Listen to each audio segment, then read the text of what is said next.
This is the BBQ Central Radio Show, which is recorded live each Tuesday at 9 p.m. Eastern Standard Time.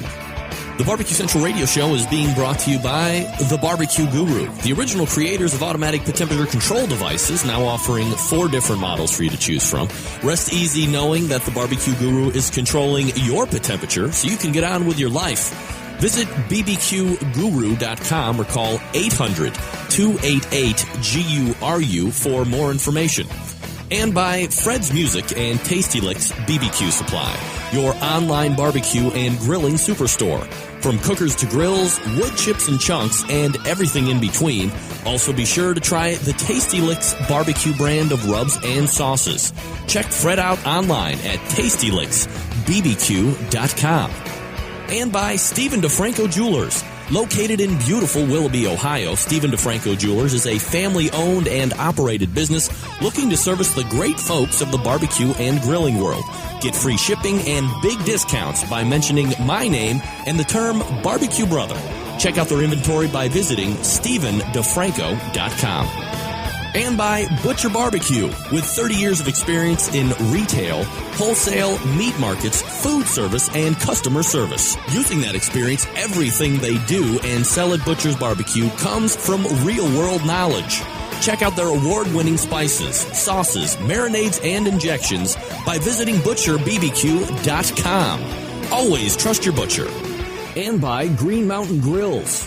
Discover something you'll really, really love. Grilling with pellets. Green Mountain pellet grills are the top of the line, best of the best, but not the highest in price. And be sure to check out all of their flavor rubs, sauces, and pellets for the Green Mountain Grill, all on their website.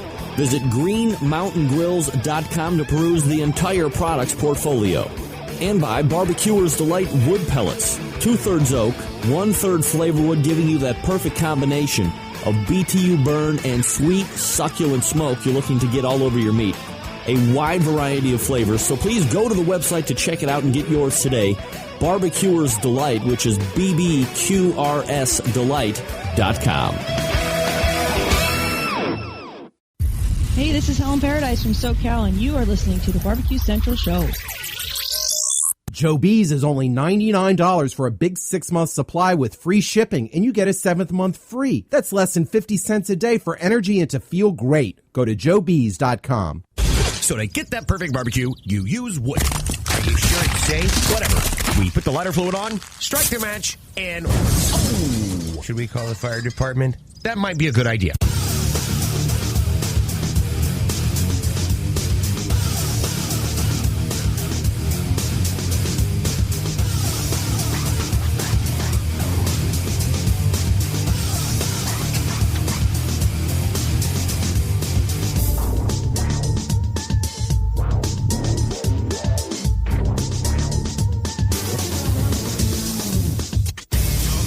All right, take 2. Good evening and welcome to the Really Big BBQ Central Show.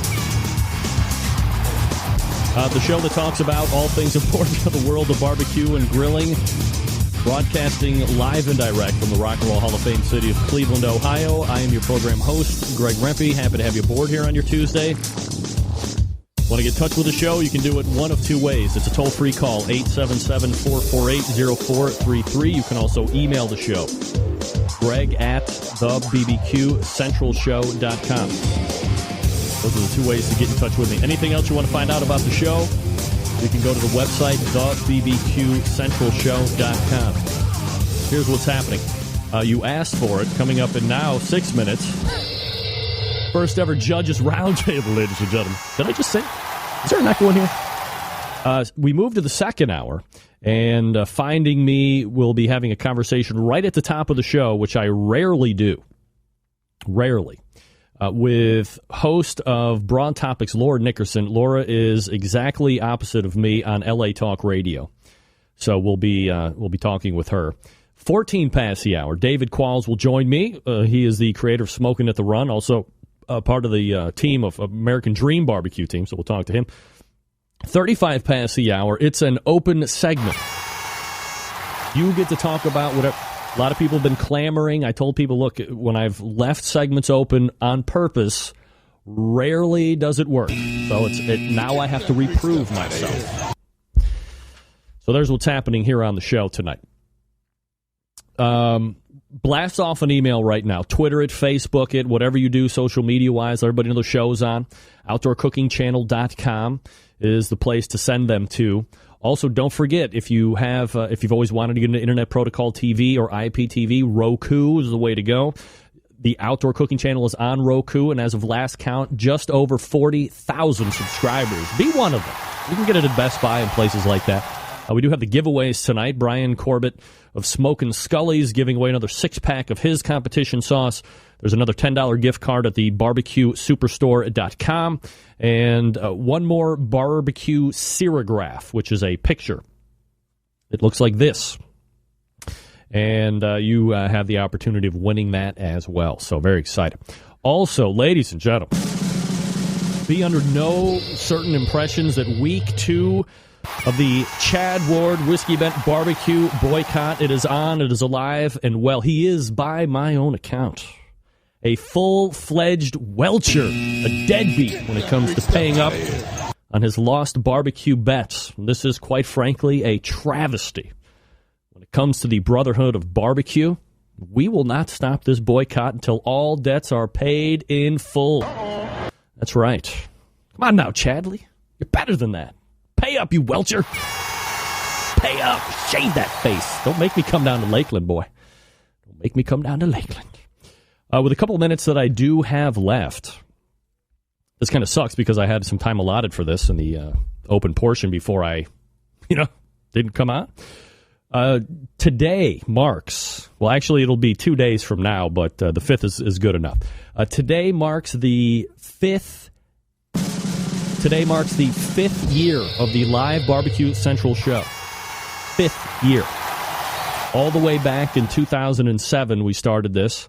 And how does anybody find anything on the internet? Through Craigslist. I found a listing on Craigslist from a guy named Sam Hassan, who was starting, at that point, it was called BBS Talk Radio, which transformed into LA Talk Radio, which was, at that point, just an hour for the show, 50 minutes.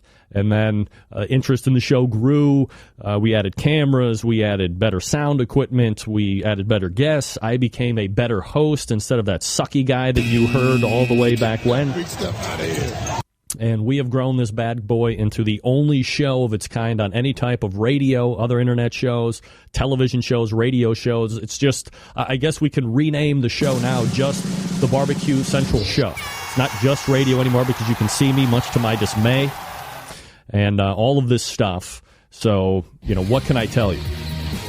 I want to thank each and every one of you for tuning in. The live listeners the most because they make the time for the live. Download people, love you too now. Love you. And remember, live listeners and downloaders alike, we are boycotting Chad Ward and Whiskey Bent Barbecue because he's a welcher, because he does not pay up on debts. Take it to the bank. Big stuff out of here. This boycott will remain in effect until proven otherwise. Come on.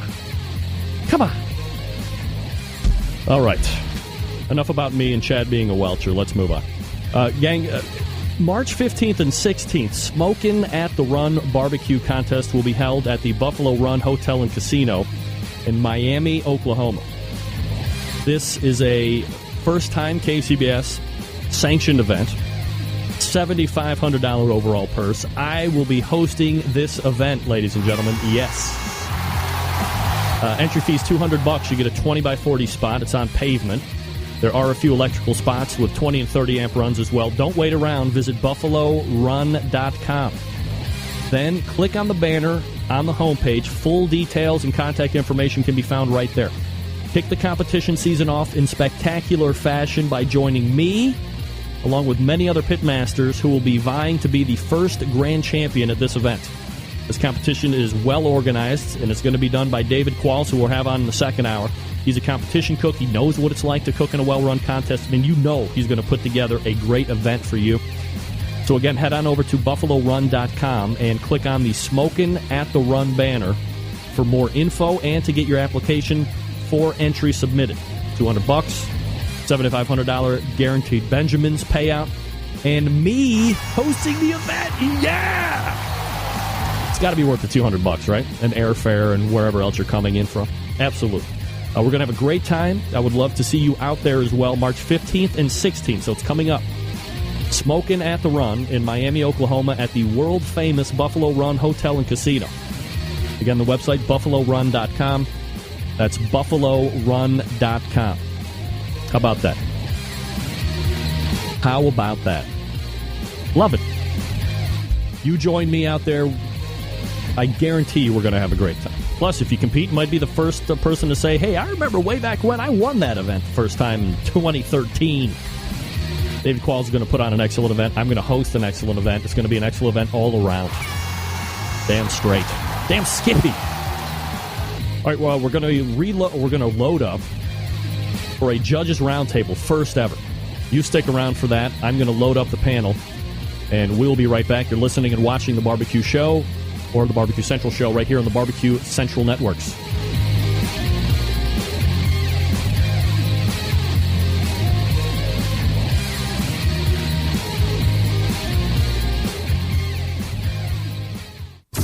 Broadcasting live from the BBQ Central Radio Network studios in Cleveland, Ohio.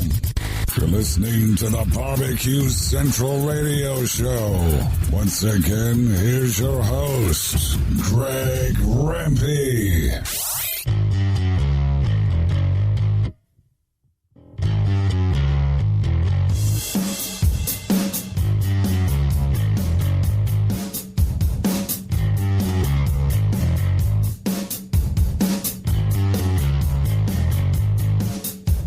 All right, we are back.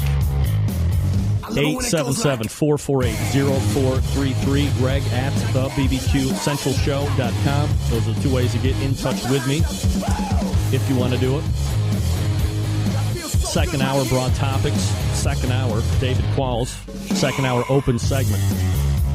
Look, gang, we've done the Barbecue Roundtable Show a number of different times right here on the Barbecue Central Show, all to rave reviews. Easily some of the most popular shows, especially in the download and podcast formats. And tonight we have to change it up a little bit. We're going to go into the tent, if you will. So the first ever Judges Roundtable starts tonight and could be a recurring theme as well. So let's go ahead over to the inaugural panelists, or the inaugural judges, if you will.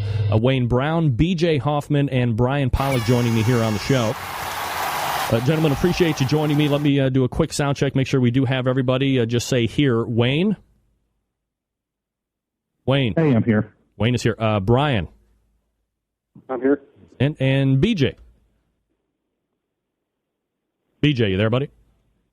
I'm here. All right. Beautiful. We're all set. Guys, I guess before we get started, let's go ahead and let me get the proper panel up here. Here we go. Now we got everybody showing up here. Before we get started, let's get through these first few questions, just kind of get them knocked out. We'll start with you, Wayne. How long have you been a judge? This is actually going to be my third year on the judging circuit. All right. And Brian, how long have you been a judge? This is my fourth year. Mine is 4 years. And BJ? Third year as a judge, 10th year cooking. You said third year as a judge? Yes. All right, so between you guys, you combined 10 years of judging experience. My math skills know no bounds, obviously. BJ, let me come back to you here for this next question. How many events are you trying to judge each year? Do you have like a specific amount that you try and target to keep the skills sharp, or is it just something of a convenience for you? I tell you what, as a judge, last year I judged 3 events, and I looked at it as a scouting event, kind of like a Major League Baseball player or football player, to go out and see what else is out there. So, but this year I'll only be doing table captain. You're going to be doing table captain? I am. I had a life-changing surgery in December, and so I can eat about a cup of food at a sitting, and so I'll be on the table captain circuit. Gotcha. All right. Brian, how many events are you looking to judge, or is it just a convenience thing for you? Well, for me, I mean, I've done 20 so far. You know, starting last year, I actually threw my hat into the ring, and it started cooking. And so probably in the neighborhood of 5 to 7 that I'll be judging every year now. All right, and Wayne, do you look to get in a certain number of contests each year when you're judging? My first year judging, I tried to get in. I actually got in about 10 contests. Last year wasn't as many just because of work obligations and such, but I'd like to try to get in at least 10 contests a year. All right, let me ask this question. I guess I should have done that here before I asked you that. Wayne, where are you home based out of? I'm out of Charlotte, North Carolina. All right, you're a North Carolinian. Brian, where are you at? I'm in Carroll Stream, Illinois, which is about 30 miles west of Chicago. Okay, and BJ, where are you based out of? Hailing from Des Moines, Iowa. Des Moines, Iowa, a barbecue hotbed, Iowa, no doubt about it. The Iowa boys are crazy. All right, so let me ask you this, and Brian, we'll start with you. When you initially took your judging class, if you can remember, what were the 2 or 3 things that really stuck with you after you left that you still think about when you're in the tent right now? Well, of all the things we were taught, I think one of the big things, of course, was on comparative judging. Every entry on its own merits. That one definitely stuck out at me. Is that something that you are constantly thinking about when you are now judging a real life competition? It is. Every time I judge, I make sure I taste that piece, I clear my mind, I move on to the next piece. So I don't know if I have 2 that stick out as much as that one does really to me. BJ, when you took the class, a couple of things that really stuck with you after you left that you are, that you're thinking about as you're sitting at the judging table doing live competitions. Mike and Teresa Lake taught my class a few years back, and I think the biggest thing that Mike instilled was every box is its own box, and you don't compare the previous box or the next box to what you had. And, to just be as open and honest with yourself about not how does this compare to your favorite barbecue restaurant, but how does this compare to the best barbecue you eat. All right, Wayne, go ahead and answer as you are the last to weigh in on that question. A couple things that really stuck with you after you took your initial class that you think about even at live competitions right now. The other 2 guys, pretty much hit the nail on the head with what I believe is really trying to judge each individual entry on its own merits. Really try not to let my personal favoritism and my personal bias come into play when judging a particular meat. It's really just taking it for what it is and how it's presented. All right, so I'm going to ask you, there was a bunch of listener-submitted questions that I definitely want to get to, and then I'll kind of mix in some of my own. One of my own is this, and when you kind of referenced it as far as personal bias, if you don't like, personally, if you don't like a sweet sauce, or if you don't like a spicy sauce, or if you don't like a orange-colored barbecue sauce for whatever reason, and the table captain opens up that box, and you either see a sauce that you think you might not like, or as you're tasting chicken or ribs or whatever the case may be, and the flavor profile isn't something that you personally like, how are you able to get through your personal bias and give it a proper score? And how is that taught in class, Wayne? Is that I assume I'm answering that one now? Yeah, Wayne. Yeah, go ahead. Oh, okay. It's hard. I mean, it's really difficult to because like you said, you're trying to keep your personal bias out of out of the judging process and trying to make it as objective as possible. And I really can't quantify how I'm able to do that. It's literally just a matter of just trying to set aside all feelings and say, okay, does the particular flavor profiles and what's being done with this particular entry, does it work for this entry? If it does, then it gets a good score. If it doesn't quite work, then that gets scored accordingly as well. Brian, how are you able to work through those personal biases that you might have? You don't like a spicy sauce, or you don't like a sweet, or you do like a sweet sauce, and do you have a propensity to potentially overscore a category because you find a flavor profile that you like personally? I guess I'm lucky in that respect that, I love to eat everything from sweet to hot and I'll barbecue in between. So to me, having been cooking for a long time, even before barbecue, I try to think I set those biases aside, rather well, because I taste the flavors that the cook presents, and it's not so much what I'm looking for, but I look to see if I can see that the cook achieved what he was going for, if that makes any sense. Yeah, sure. BJ, last one to weigh in here. How are you able to avoid those personal biases on the judging table? And after you're done with that, how do they teach you in the class how to get over that? You know what? Mike Lake really does a good job of explaining the fact that somebody went to a lot of work to prepare that.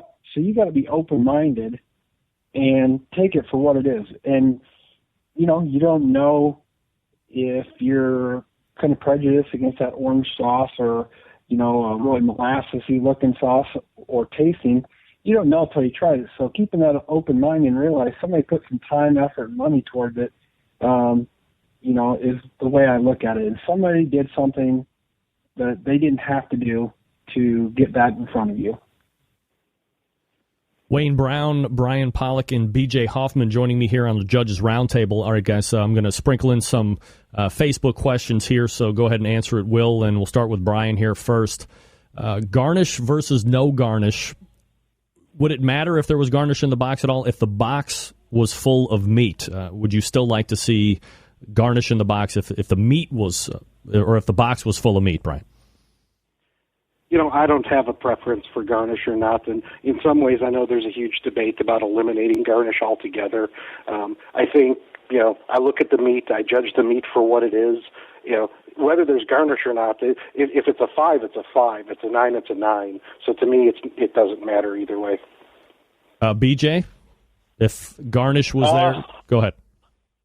Yeah, I struggle with this because I look at getting people involved in barbecue, and sometimes new teams, it's a really big put-off to have to sit around for an hour or two building boxes. But, having talked to some of my friends here in Iowa that I compete with, the garnish does set the meat up. It makes it very presentable, and it's kind of like that throne that you're putting your best product on. So I'm going to say keep it for now, but at some point I can see some people breaking away. Wayne, last one to answer on this question. Garnish versus no garnish. Does it matter if you have garnish if the box is full of meat? I really don't care one way or the other. It's a meat contest. It's not a salad contest. But saying that, we got to make sure that, if you do go the garnish route, that it doesn't take away from the presentation of the meat. If I'm looking in there and all I see is green, the meat isn't standing out, I'm kind of, likely to, score that down because, it's not quite as attractive and doesn't make me want to jump in there and, grab a bite. All right, so let me ask this follow-up question, guys, and I usually ask this question to competitors, and I'm seeing Diane Mee is asking it in the chat room as well, so let me ask the highly anticipated question. If you were at your next barbecue competition and somebody turned in a box that was not garnished, because garnish technically is optional, which I continue to say is bullshit. Wayne, if somebody opened up a box and it did not have garnish, would you be troubled, and would you be more apt to score down because everybody else is going to have garnish in it? If the presentation looks good, the presentation looks good. Garnish or no garnish. I mean, that's how I look at it. If the meat's appetizing and it looks juicy and it looks succulent, as you like to say, succulent, I'm going to jump in there and want to grab a bite. Could it potentially set a box apart in a good way since everybody else won't do it? Wayne?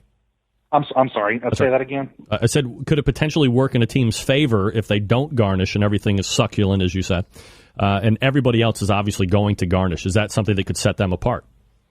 I'm not going to say it's going to set them apart because, again, we're trying to get away from, I'm trying to, not do comparative judging. I'm trying to judge each entry for what it is and literally have that, forgetfulness as to the previous entry. So I would say I wouldn't say it would set it apart, but if it looks good, it looks good. Brian, would you tend to potentially score a box down if it's open and there's no garnish when everybody else is garnishing at a KCBS contest? Would I score it differently? Would you have the propensity of potentially scoring down? I would hope not. Nothing consciously, I would hope right? not. Yeah, no. I look at a box. I look at what the meat is there, right, and I judge what's there. That said, I mean, if a box comes in without garnish, all I can judge is the meat. There's a real subtle difference that a lot of people miss because we don't judge garnish, right? We do look for legal garnish if it's used, and if you take a bunch of greens, throw them in a box without any care, and dump some meat on top, and turn it in, and it looks like crap, then the truth is, yeah, I'm not judging your garnish, but if you put in a garbage presentation, you're going to get a garbage score, right? So you need to take care if you're going to do garnish, because it's not a conscious decision, but the mind perceives a big picture. All right, and BJ. That's a subtle difference. All right, Brian. BJ, go ahead and weigh in on that. I tell you what, I took an oath as a KCBS judge, and, you don't know the whole story, why somebody does or doesn't have garnishing, and I seldomly eat any of the garnish anyway, whether it's accidental. I want the meat, so I wouldn't let that, weigh in on my decision whatsoever. All right, next question, guys. This person would like to know your opinions about comment cards. We'll start with Brian on this one. Do you fill them out? And if so, what score would prompt you to fill one out? And can you explain why 5 judges might score the appearance of an entry an 8 or 9, and 1 judge might score it 6 or lower? Go ahead, Brian. So starting with comment cards, yes, I actually do fill them out. I typically fill out comment cards when I give something below a 6 for any reason. I think if you get to 6, I think cooks are pretty well aware, at least they should be. If you're turning in something that was okay all the way through stellar, then you should at least have some indication in your own mind, right? But anything below a 6, I try to put in why I gave it that score, be it appearance, taste, tenderness, or anything like that. Wayne, what do you think about that? I will fill them out. I generally try to limit that to whenever a meat is scored at a 6 or below. Is there no point when you've tasted something that might be 8 or a 9 where you're like, I'm going to leave a comment card because it's just outstanding and I want to let them know what I like best about it? You wouldn't do that? It's only for bad? I've thought about it. I generally don't pull that trigger because, if something is just absolutely spot on that day, I think the 9s across the board would pretty much signify that. BJ, what do you think about comment cards, and any thoughts on why 5 judges might score an entry one way and then there might be 1 judge on the table that scores it way lower? I tell you what, I'm a big fan of the comment cards. I use them quite a bit. And a couple of table captains at the contest I've been at have said, why do you fill one out? I fill one out if I get a raw piece of chicken. It happens, Greg. I mean, it's going to happen. But a judge needs to know, hey, 4 more minutes and it wouldn't have been a problem. Or, this is why it was scored low. And then I also give them, if I get somebody with an amazing rib, brisket, pork, or chicken that just makes me as a cook and a judge say, wow, I wish I could replicate that, they deserve a comment card saying, hey, you knocked this out with the dumbness of the brisket, the saucing was perfect, whatever. Everybody needs to know when they've done something good and not just when they've done something bad. So I might use them a little more than others, but I know that cooks that get them really appreciate them, and I'd advocate that more judges use them. We need that feedback. All right, one more question here. We got a couple minutes before we get to the first break, and then we'll pick up after that. Wayne, let me ask you this question submitted by a listener. Are you disappointed if there are no burnt ends in the brisket entry box, and would it reflect negatively on the overall score for that entry? I'm going to say no to both parts of that question. the burn ends on a brisket may not have been the cook's best meat that day, and I would expect that the cook would turn in the best product that he has available for that day. Do you hear bitching about that, Wayne? No, I do not. Of course, I don't pay a whole lot of attention, but no, I generally don't hear it. Brian, disappointed if you don't get burn ends in the turn-in box, and will that reflect on a score? No, I'm not disappointed if I get it because I try to go into things with without expectation. A cook's going to turn in what they turn in. I know a guy from last year who actually ruined most of his brisket, and all he turned in was burn ends. So you turn the other question around: am I going to be disappointed if I get only slices, right?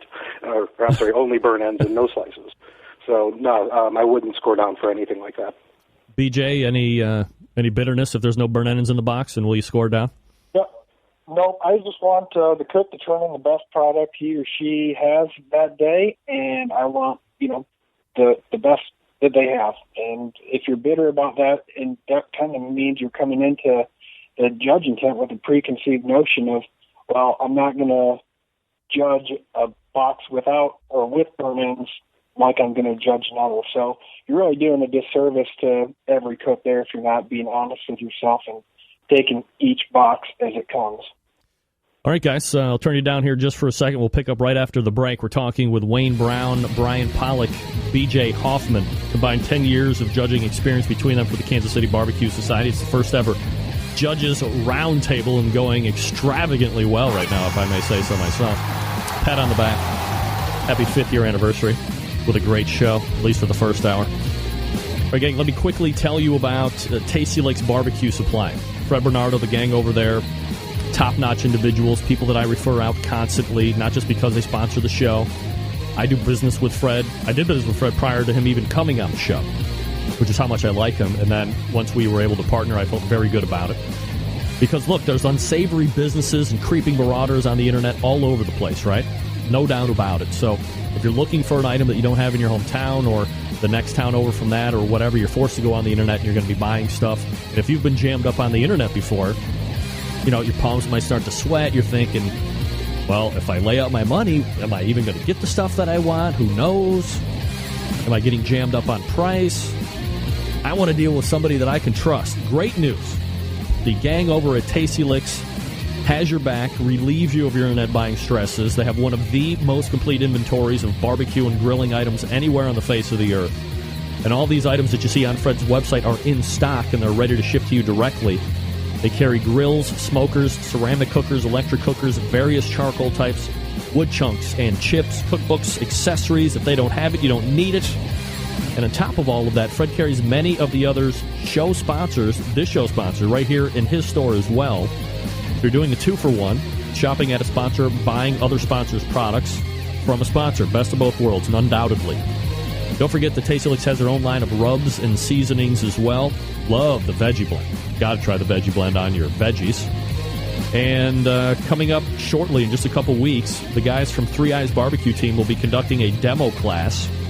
They're the 2012 KCBS Team of the Year, some of the best barbecue cooks in the area, maybe the world. Dan Hickson, the team captain and star of Barbecue Pitmasters TV Series Season 2, will show you how to do it the right way, the Three Eyes way. And you can sign up by going to tastylicksbbq.com to sign up.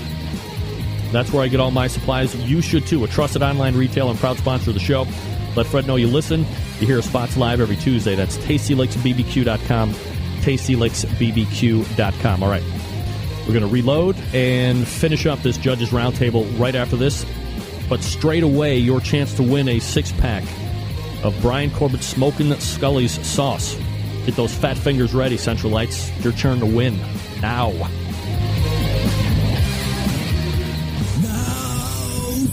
Time on the show when we get stuff away. Now's the time on the show when we give stuff away.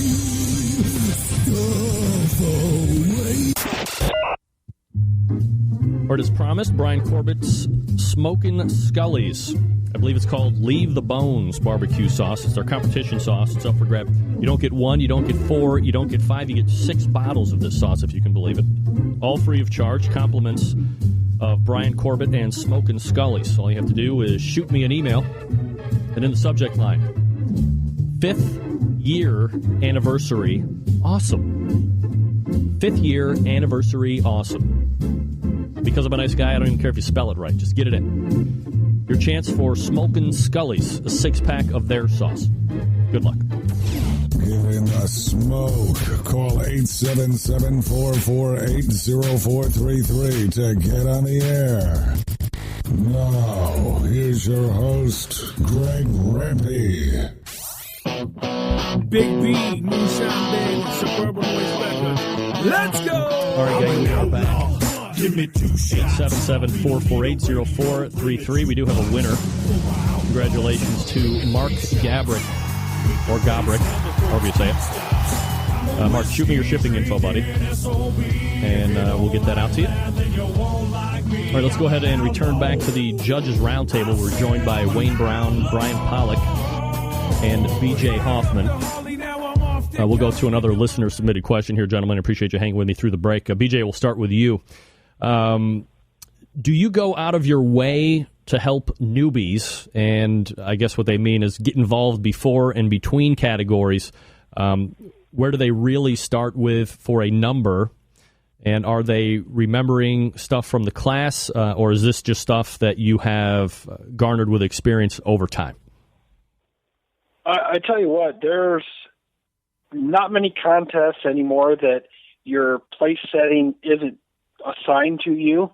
Somebody like Mike Lake or Ron and Dina Millhouse, great KCBS reps, they'll have the seats assigned, and kind of by, a little bit sprinkle in some master judges, some other veterans, a few new people, and some contests unfortunately have your, non-certified judges, but they go through some pretty strict instructions and stuff. And so if somebody's sitting there with a confused look on their face, I'll kind of nudge them and prod them to maybe ask the table captain to get the rep or somebody. But I try to kind of stay out of getting involved. I mean, between categories, I'll discuss things and answer questions, but I tell you what, it's one of those things where I assume that everybody went to the same judging class, and I probably assume wrong.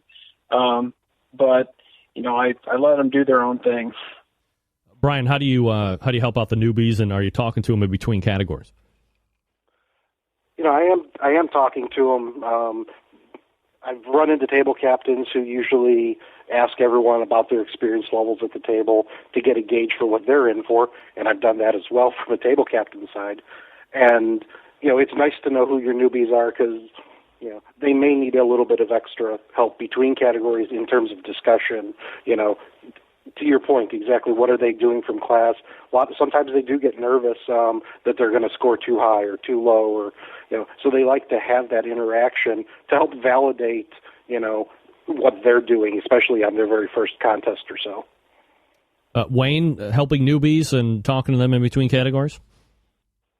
As far as specifically, going out of the way to talk to a new judge, I wouldn't say I would make a special effort to do so, but between categories, I know I try to engage everyone at the table to kind of get their opinions on what they thought of each particular entry, what they thought was, the best, what they thought was the worst, what were some of the characteristics of some of the entries, just kind of get, overall feedback to make sure I'm not, that judge that's outside of the norm. But really, I would say, it's just by, getting in there and having at it. All right, Wayne, we'll stick with you here on this one. This is probably like the $10 million question that nobody wants to answer, but are you reluctant to give a perfect score in a competition? No, absolutely not. I mean, if an entry is absolutely spot on for the day, I have no problem writing 9s all the way across. Okay. Brian, reluctant to give a perfect score? No, not at all, and I have. And BJ, reluctant to give a perfect score? Absolutely no problem giving a perfect score. Especially judging contests here in the Midwest, running into boxes from Pigskin, Big T's, Iowa, Smoky D's, those teams, you're bound and determined. If you don't how honest are you with that cook and the work they did that day? This is the Judging Roundtable. We're talking with Wayne Brown, Brian Polak, and B.J. Hoffman. Brian, we'll go to you for this one.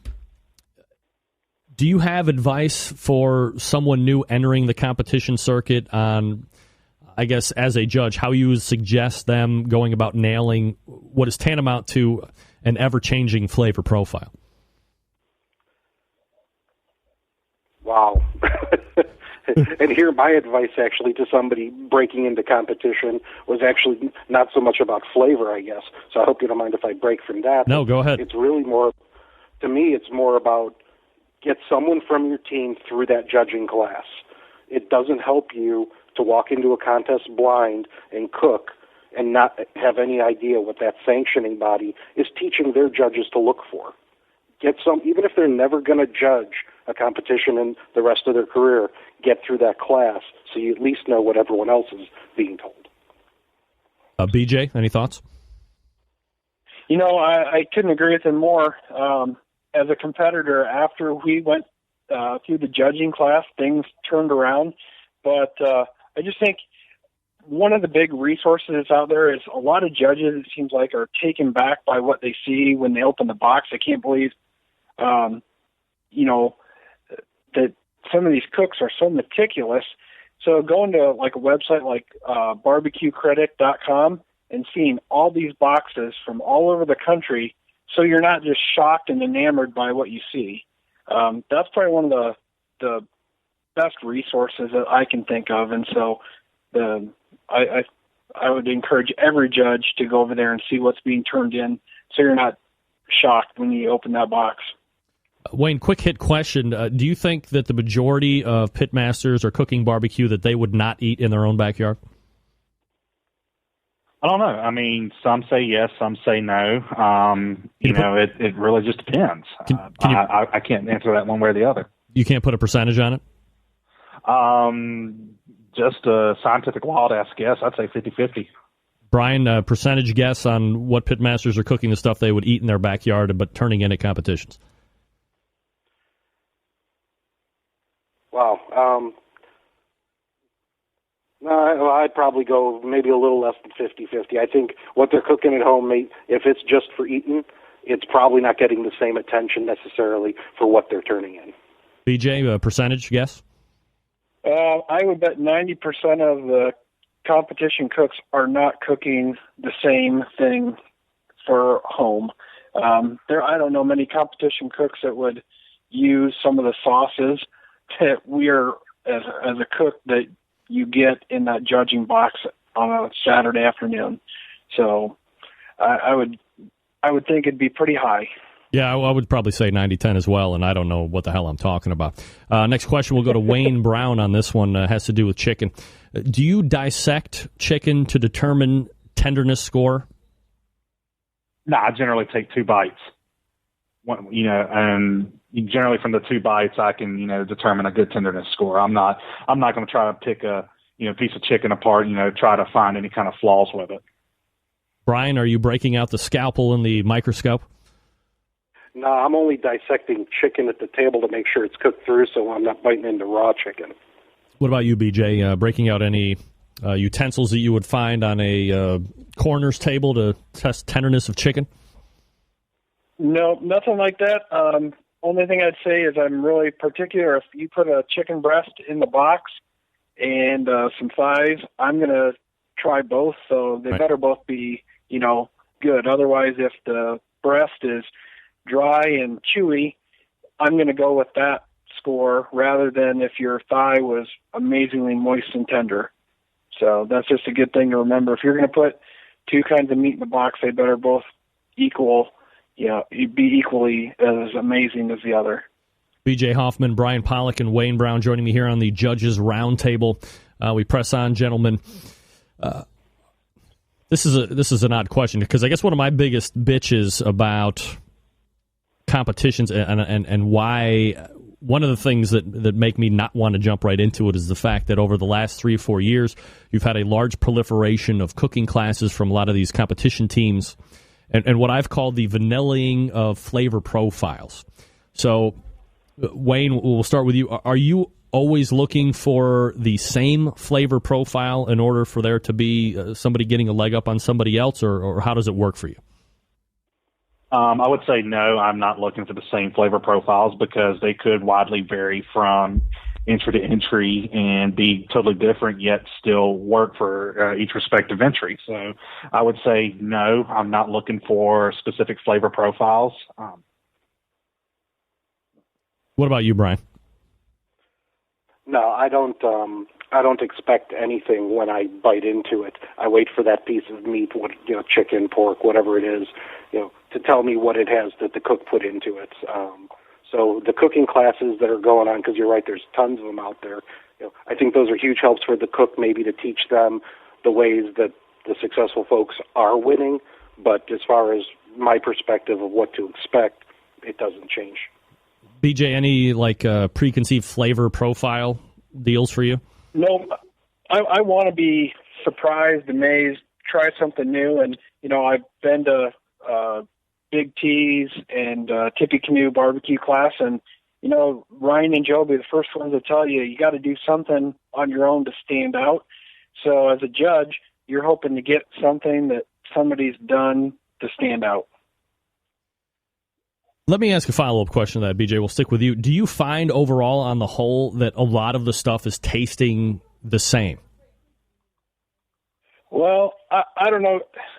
I don't want to call anybody out or anything by brand, but there's a lot of meats sauced with the same thing.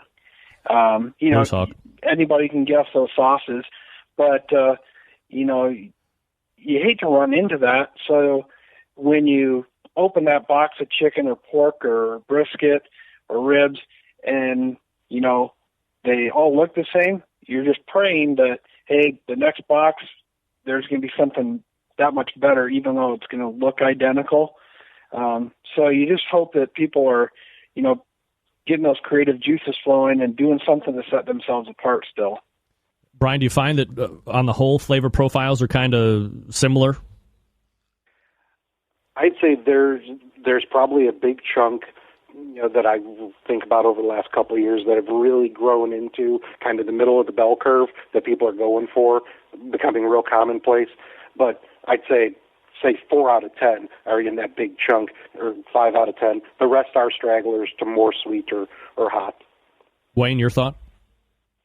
I would generally agree with what BJ and Brian have said. I do find that, there are some that, kind of fall in that, generalized homogeneous flavor profile. But, I would say probably, 4 out of 10.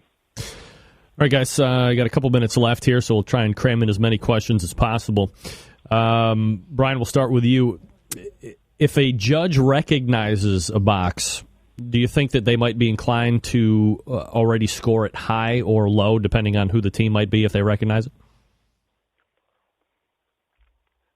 Well, I'm going to hope I say no. No, and I say that because I've actually had that happen at a competition where I thought I recognized the box. I couldn't be sure. So I judged it based on what was there, and to the best of my knowledge, it actually wasn't the person's box who I thought it was, because in discreet conversation afterwards, without letting on that I thought I had their box, I found out what they turned in, and it was nothing. It wasn't what I got, right? So no, I don't really change based on who I think it is, and I think that's probably a good example as to why you shouldn't. BJ, anything? Besides the fact it's against the rules. Yeah, well, of course, against the rules. BJ, if you recognize the box, would you be inclined to score it one way or another if you knew what team it was? No, I think it's virtually impossible anymore to know whose boxes are whose, because everybody has dental tools they're putting their parsley in with, and people are making, almost like templates to cut meat and stuff. So it'd be virtually impossible. And now I took an oath with the KCBS judges class that I'm going to do the right thing. Wayne, your thoughts? Yeah, I really don't care. I'm not out trying to say, this looks like this team's entry or this looks like this team's entry. rarely half the time even pay attention to, who's turning in what. So I would say I really don't care. It's not going to affect my scoring one way or the other. All right, last question, guys, here before I turn you loose, and I appreciate the time tonight. Brian, we'll start with you. Bite-through chicken skin is not a requirement in KCBS rules. I can't imagine that would be taught, that a chicken has to have bite-through skin in classes. So if a piece of chicken does not have bite-through skin for you at the table and turn in, will you score it down, Brian? Okay, so you're right. That's not taught in class, right? It doesn't have to be bite-through. Right. You do, however, have to be able to take a bite of it. So if you turn in a piece of skin that's rubber, it's cooked, but it's rubberized from sitting in that smoker for so long that you can't take a bite, then ultimately you turn that piece in to be judged, and yes, that will affect your score. But I'm simply not going to take a point off just because it wasn't crispy or a bite through just like that. No. Wayne, your thought? I mean, as long as I can bite through it, if I can bite through it, or if I bite it and it doesn't, and it's not bite through, it pulls off, but it's not that absolute rubbery. No, I'm not gonna score it down. But if it's chewy, I can't quite get it, broken down all the way, then yeah, it might get a mark down. All right, BJ, bite through chicken skin, not a requirement. How do you view it? Well, if you leave it on there, you got to take it into consideration for that tenderness part. The skin is on, so if it's chewy and can't bite through it and it's not tender, then of course you're obligated to judge it for the quality of tenderness. So if it judges down, then that's what it gets. All right, quickly, guys, anything that you would like to promote or website you want to get out, BJ, go ahead. I just want to promote the Iowa Barbecue Society. It's a great society. We just had our banquet last weekend and enjoyed the company of a lot of people. And like everybody, go to iabbq.org and join up. Not to take away from your sponsors, but members get some great member discounts, especially at hogeyesbarbecue.com. They're a great local business that do a lot for the Iowa Barbecue Society and our charities. Brian, anything you'd like to promote, website, events, or anything?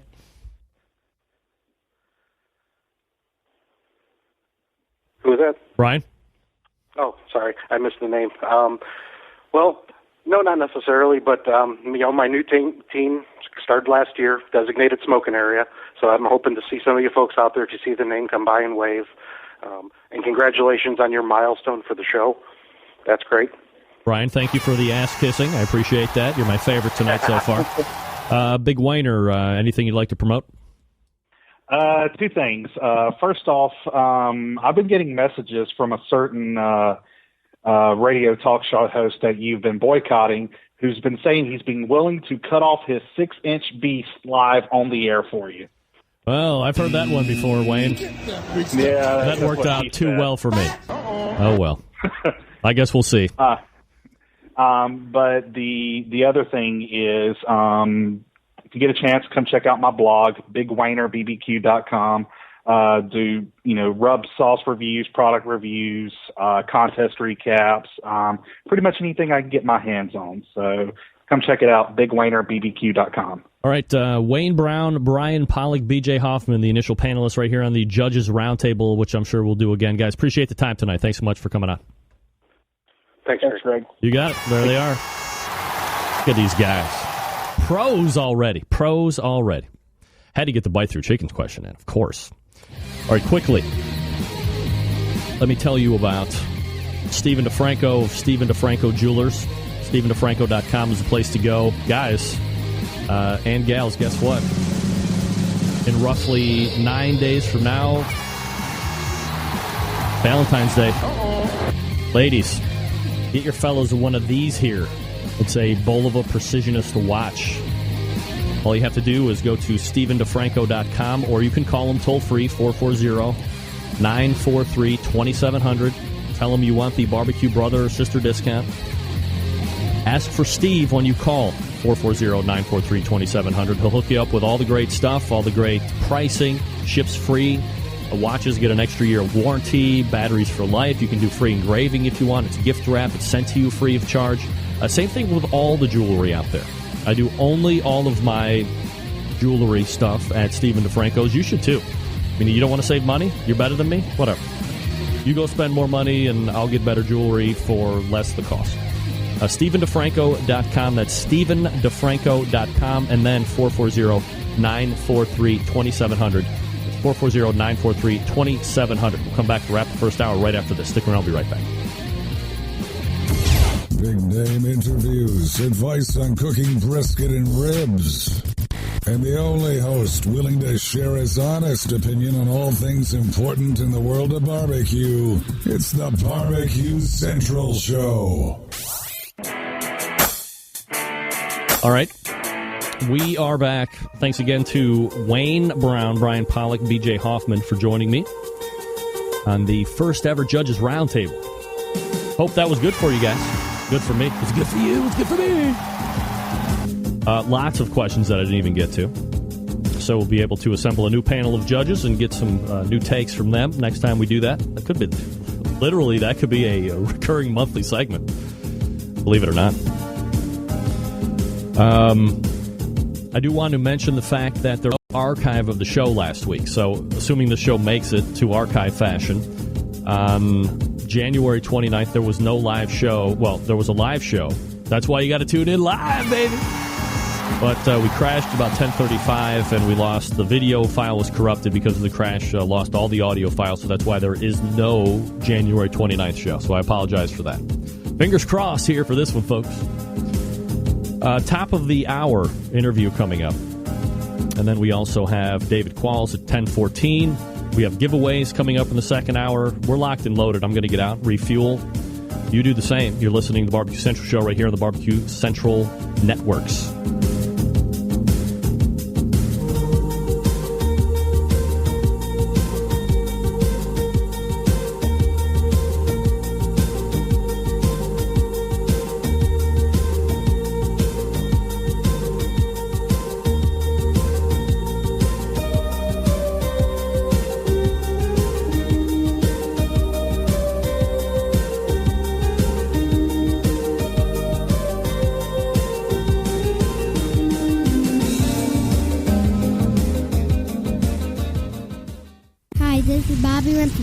From Cleveland, Ohio, and you're listening to Barbecue Central. Happy to have you aboard here for the really big barbecue show. We cook because we have to, and we grill because we want to. Fine, how's it going? I just like being anywhere with Junior, Senior, and Diva. Sounds like a whole other type of movie. Wow. Yeah, really. Come on, Greg. You're asking a guy whose team name is Pellet Envy. So obviously the answer you're going to get is no. So what seems to be the problem here? This man looks like he's dead, and he's in the crackle. How hot is Kelly Ripa in person? Kelly Ripa is super hot. She's absolutely delicious. Oh, yeah. You could butter base her and pint Twinkies with that girl. She's delicious. Succulent fish. What? There's no Robert Porker who's in charge of pig meat out there. You could use it to fight off creeping marauders looking to take your steaks off your grills. I'm shaking like a dog shitting peach seeds. Keep it hot, keep it clean, keep it lubricated. This right here is the premier media alley. We have top men working on it right now. Ooh. Top men. All right, gang, just like that, we're in the second hour. Thanks again to Brian Polak, Wayne Brown, and BJ Hoffman. That was awesome. Hey, Chad, I got something you can get behind. Welcher. Do you think I'm falling for that? I might have been born at night. Plus, I told my dad on you. Haha, loser. All right, here we go. Your votes make it. Should we let Chad Welcher Ward, pitmaster of Welcher Pit Barbecue, shave his big fat face live on my show? You weigh in. And it's yes or no, and whoever gets the most votes, we'll see what happens. There's a no, there's a no, there's a no, there's a no, there's a no, no, no, no, no. Oh, man, this is terrible, Chad. Looks like you're not going to get in. Get that big stuff out of here. Look at all those no's. There must be 15 no's up there right now, all in succession. Oh, my Lord. Well, I tried. Tried, guys. Sorry. Hey, the majority rules. Majority rules. Actually, get those clippers shaved up, fat boy. It's time to shave. Yeah. All right. Oh, here we go. You ever have a friend who's a Mr. Know-It-All? John Dawson, Patio Daddy-O Barbecue. I told you that was a bad plan. Well, okay, Mr. Armchair Quarterback. Look, as big as this show has gotten, I don't forget where I came from. I don't forget who I grew up with. And Laura Nickerson and the gang over at Broad Topics was the show that came right after me for years. And after I outgrew that, no, this isn't a technology fail. This is not a technology fail. Chad, get the clippers ready, baby, because you're shaving your face. By my Stephen DeFranco watch in roughly 25 minutes from now. So get that Skype cam ready. I will call you at 10:35 or whenever I feel like it. And then you can make good on your bet. And then you can explain to the Centralites why you have decided to welch for 2 weeks. Liar, liar, pants for hire, I think as Patrick Starr would say. Well, what can I say? Hold on. Now we got to bicker. You've been... John Dawson says I was just trigged by the broads. Well, good news. I can tell you this. We're going to find out if Skype has an issue because I'm getting ready to call David Qualls here in just a second. And then, we'll see. We'll see, my friends.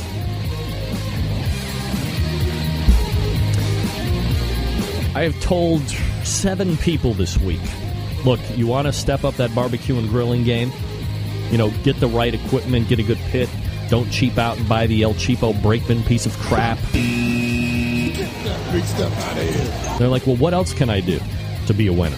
I said, hey, you can stop on over to butcherbbq.com. You can order the well-known injections, the pork injection, the beef injection, of course, that prime injection, which is combined all of the things loved with their beef injection using its award-winning flavor enhancer and its ability to keep your brisket juicy. They have combined it with what has become competition standard in beef flavor. Available for sale right now, butcherbbq.com. Also, maybe you have used another injection. Look, we're not going to sit here and hold you hostage and tell you what worst idea you ever made. Scores start to tumble. Friends start to not talk to you anymore because your product has been lackluster because of that injection. Dave and I, we understand. We wanted to put something together. Check that. He wanted to put something together for you. Somebody who has been affected by bad injection. Don't throw it out. Don't waste that money. Package it up. Go to Dave's website, butcherbbq.com. Go to trade-in link. Print off that label. Send it to Dave. Boom. He'll get it. He will weigh it. And then he will send you back, in return, prime injection, beef injection, or pork injection. It's your behest. You don't have to waste money anymore. It's great. It's a pound for pound, pound for pound, if you know what I mean. Ladies, pound for pound trade-in, and it's only happening at butcherbbq.com. Of course, a full line of award-winning rubs and that Butcher's Barbecue sweet sauce, which I love. I tell everybody to get a box of 6 because it's going to go crazy fast in your house. Everybody likes it. And no worries on breaking the bank when it comes to shipping either. Items totaling up to $55 ship at $8.50. Between $55 and $200 ship at $9.75. Anything over $200 ships at, wait for it, free! Head on over to butcherbbq.com. That's butcherbbq.com. All right, what do we have to look forward to next? David Qualls. What do we have to look forward to after that? Whiskey Welcher Barbecue. Hey, yo. Your phone calls and emails as well. Stick around. We'll be right back.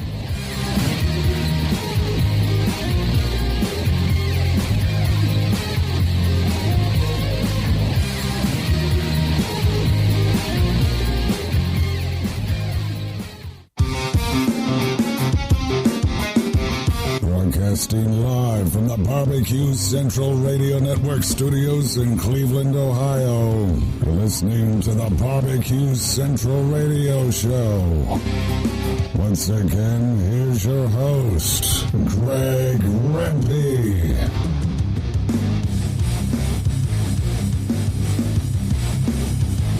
All right, we are back, 877-448-0433. Greg at the BBQCentralShow.com. Those are two ways to get in touch with me if you want to do it. Apologize for the failure of the top of the hour, but what are you going to do? I'm a Renaissance man, for crying out loud. Leave me alone. All right, my next guest tonight, a competitive barbecue cook, heads up the American Dream barbecue team. He's also the person responsible for helping put together the first annual Smokin' at the Run barbecue contest, which is set to come off March 15th and 16th. Let's go ahead and race over to the hotline. First timer to the show, but long overdue. David Quall is joining us here. David, how are you, buddy? Hey, Greg, how are you? Well, I can't figure out what the hell is going on with Skype over in Los Angeles, but it was one of the worst experiences of my life. I got to be honest. So appreciate that you are up and running here, David. Before we get into the competition and all of the great stuff that we'll be talking about tonight, maybe a little background about yourself professionally, and then how you kind of got into this competition barbecue thing. Oh shoot, I don't even know where to start on that. I got one of these cheap Brinkman smokers for a wedding present. And matter of fact, we'll be married 25 years next week. And congratulations. I got it out and read the deal, started smoking, started liking it, and then never did do any competitive cooking until about 98, 99. I was managing a casino in Cripple Creek, Colorado, and they had a kind of a community barbecue contest. And I bought a Kingfisher at the state fair by then and took it up there, and I think we won brisket and second and ribs. Of course, it wasn't a sanctioned thing, so I immediately thought I was a barbecue expert. Never cooked another one until in my home in Tecumseh, Oklahoma, they put on a contest that I helped do, and I just cooked in it just kind of green. And we cooked that in 2009 and 10 and then in 11, and I think I went to Slidell in 11. And this last year I told my wife, I said, let's get serious about barbecue, and that's where we went, and we kind of started the American Dream name because Dusty Rhodes, the wrestler, is a real good friend of mine. And that's how the name came about. Man, I'm going to ask about the name because every time I say the American Dream barbecue team, I think of the American Dream Dusty Rhodes. So that's crazy. Well, if you look at the character, those guys who have seen my shirts and stuff, I had the barbecue guy. He actually drew a good likeness of Dusty in our logo, and so that's how it is. That's where it came from. Wow, that's absolutely fabulous. Yeah, we're calling this year the 2013 Funky Like a Monkey Tour. Well, so here's the question right out of the bag, now that I know all about this. Why the hell are you having a stupid idiot who's got an internet radio show come down and MC the thing when you could have Dusty Rhodes? Come on, David, what do you do? Boy, you got to remember, Dusty Rhodes wasn't nothing without Gordon Soley. You're the Gordon Soley barbecue. All right. There you are. I will take the compliments. McMahon Jr. barbecue. I will take the compliments any way I can get them, David. I certainly appreciate it. By the way, you need to be hawking that Pitmaster show instead of these dudes we don't know in the derby hats and stuff. It needs to be you. That's right. I appreciate it. If you want to check out the website, we're going to be talking about the Smokin' at the Run contest. You can go to the main website, buffalorun.com, and there's a banner right there down at the bottom. Or you can go to my website, thebbqcentralshow.com, and there's a button down there towards the bottom right. Click on that, and it will take you right over to the competition website. Dave, you've done a few contests here. You're kind of a newer team, but you've had some really good finishes.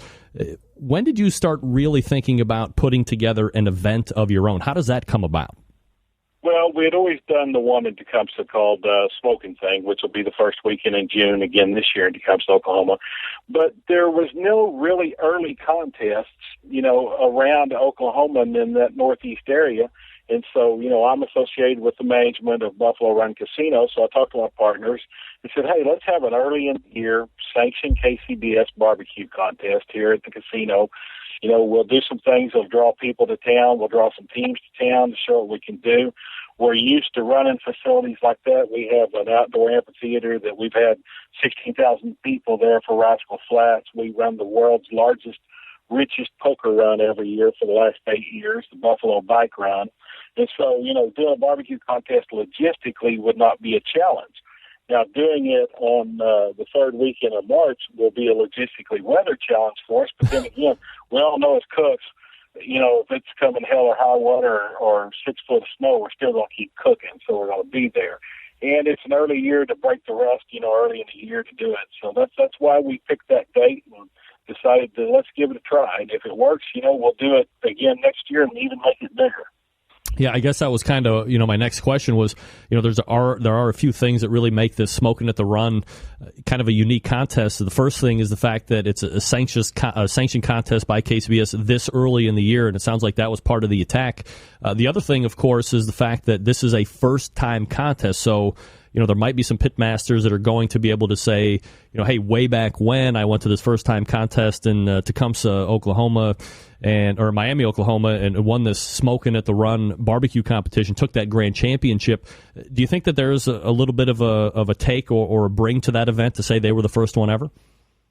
Well, yes, and it's the first one ever, and it has the legs to be a legacy contest, too. It could be something that goes on every year after year after year because, we believe to make something successful, you don't just do it once and say, well, it didn't work. And I can tell you, just from the entries that have came in, and we're still 6 weeks out, are phenomenal. And I'm going to cap this contest at 50 teams because I want it to be a cooker's contest, and there's no use to having 70, 80 teams when for team of year points, 50 over is all you can do. I'm paying out $7,500, 10 deep and all the way across. So 10th place in every category, 10th place overall is going to come home with real hard cash money and a plaque. Pirate 50 is doing our first place trophies, and they make those very nice hand metal 3D type trophies. First place in every category in Grand Reserve. So you'll have some iron to take home. Plus, it'll be a memorable deal because it's put on by a cook for a cook. Yeah, I actually have a couple questions in regards to that just a little bit later here. But, you've been to some pretty big events as a competitor, David, and you make that turn to now putting on an event versus competing in it. What are your personal goals for the event? What would you like to see come out of it? Well, first of all, I'd like to see enough for it to qualify, which, we've already got almost 30, I think, as of today, 32 or 33 teams. So obviously we're there. We have a governor's proclamation, so it's going to be a Jack qualifier and a Royal qualifier. And I just want the teams, to come in and have a place. And it's early in the year, so I don't want you to have a lot of distractions as a team to be able to come in, get your new recipes going, or, break the rust off of being off all winter and just have a good competition cook and that camaraderie that goes along with a barbecue contest. The way I look at this is, my wife and I cooked 21 this year, last season, and we got lucky enough to hit a grand championship in our first year, got lucky enough to hit a 180 in brisket, and we went to the Royal, and that was just so surreal. But we met so many people that we had a blast being around, and it's kind of like a family reunion, but you leave the family home on Saturday afternoon. It's not a competitive thing like, well, I'm against you and I don't like you, you're the enemy because of your competitor. So I wanted to break this contest out early and just kind of, make it the first of the year reunion. David Qualls joining us here on the show. The website, BuffaloRun.com, and you can find the Smoking at the Run banner down there. You can also visit my website, thebbqcentralshow.com, and link over from there as well. David, what do you think makes, you've done, especially last year, you did quite a number of them. What do you think makes a good contest? And what do you have in place, aside from the prize money and, the payouts and the iron, as you say, or the hardware, to really give you the best shot at having a great event first time off? Well, I think the big thing is plenty of planning, plenty of volunteers and staff. And like I said, because we do such large entertainment events, we're ramped up for that infrastructure. What you advertise, deliver. If you say you're going to give 2 bags of ice free, make sure you have 2 bags of ice ready when that team needs them and extras. If we're going to have a cook's meeting at 5 o'clock, make sure that there's no hidden surprises. Everything's there because the team rolls in, and they know exactly what to expect and give them what they are to expect. If it's a new team, though, have someone there to help that new team along and make sure the reps understand that this is a new team. We may have to talk to them a little bit about the rules or coach them a little bit. So just give the teams nothing unexpected. That's it. I think that's what makes a good contest is just when you roll in, you know what to look for. All right, and you said you're going to be capping at 50? I'm going to cap at 50. All right, and how many open spots do we have right now? I'm 32 paid, so I've got about 18 spots right now. I'll probably take maybe a couple of standbys just in case something happens. But I plan on capping at 50. So, if you're going to get in, you need to get in now. The water's just right. All right, so at $200 for an entry fee, what does a team get, and what are you advertising that the teams can expect then? $200. For a $200 entry fee, we're paying out $7,500. You're going to get a 20 by 40 spot at minimum. Now, if you roll in, need a bigger spot for RV, we've got plenty out there. We're on paved parking. I'm going to have at least 20 amps of power for every team. We have a close availability to water. Obviously good garbage pickup and things like that. Good security, good well-lit blacktop parking lot. And, I'm planning on having good judges there. We're getting good response from CBJs and master judges. And I've got two of the best KCBS reps that I feel that I've saw through the last 20 contests, and Dennis and Linda Polson there. Yep. So we know we're going to get a good contest. Anything else that might draw people to the contest, Dave? Well, other than the fact is that we lay claim to the loosest slots in Oklahoma. And if you're in that Joplin, Pittsburgh, Miami market of TV right now, you'll see why we're saying why are so many people from St. Louis and Kansas City driving to Buffalo Run to play, because we claim to have the loosest slots, and we're proving it every night with winner. Absolutely. Have I mentioned that I've been in the gaming business for 24 years? Hey now. Look at that guy. Loose slots. You had me at loose. That's all I got to say. All right, so we got the entry fee down. We got the amenities down. Again, this is going to be March 15th and 16th. The website, buffalorun.com. Is there a phone number, David, that people can call and get in that way as well? Yes. Call 405-598-7575, and that'll ring straight to my cell phone, and you can talk to me. I'll answer any questions. Also, smokin@buffalorun.com is the email address, and then the website, like you said, buffalorun.com, and click through to get to the smoking page that has to download for the app. 405-598-7575 is the cell phone. Smokin@buffalorun.com is the email address if you want to get in. And I got a bunch of people here on the instant chat here saying that they are paid and that they are in. For some reason... And one big amenity that we're forgetting is that Greg Rempe will be there live to MC the event, call out the winners' names, shake hands, kiss babies, pat wives on the butt, live and in person. Yes! I'll take that. Especially a lot of that last part that you mentioned. David Qualls joining us. As long as your wife don't hear. Absolutely. David Qualls joining us here on the show. So, let me transition a little bit. This is going to be a great event. I'm looking forward to it. I'm looking forward to a lot of teams coming and me meeting teams, because that's like one of the things that I really enjoy the most is actually getting out from behind the console and getting out of Cleveland and meeting these people that I've talked to week in, weekend out, each and every Tuesday. But if I could, let me kind of back out of the contest here a little bit, Dave. The American Dream Barbecue team, probably, more like the majority of teams on the competition circuit, that being not doing 30, 35 plus teams. What do you like best about competing in barbecue events? Why do you do it? And like I said earlier, we're married 25 years next month. It's the first thing Chris and my wife has actually done together as a team. I'm not a golfer or a bowler or a fisher or nothing. I don't play in the local bridge club. So we've had a lot of fun doing this. Is just her and I. Our baby is 29 years old. So, Ashley's grown and gone out of the house, and so it's been something that we've been able to do, and we get to see Middle America. I love going to these contests like Iola and Girard and Emporia, where they're all built around a county fair or something, a community event, and people are just glad to see you. You go to Yates Center, Kansas, and you park on the football field and have a barbecue contest in small town America.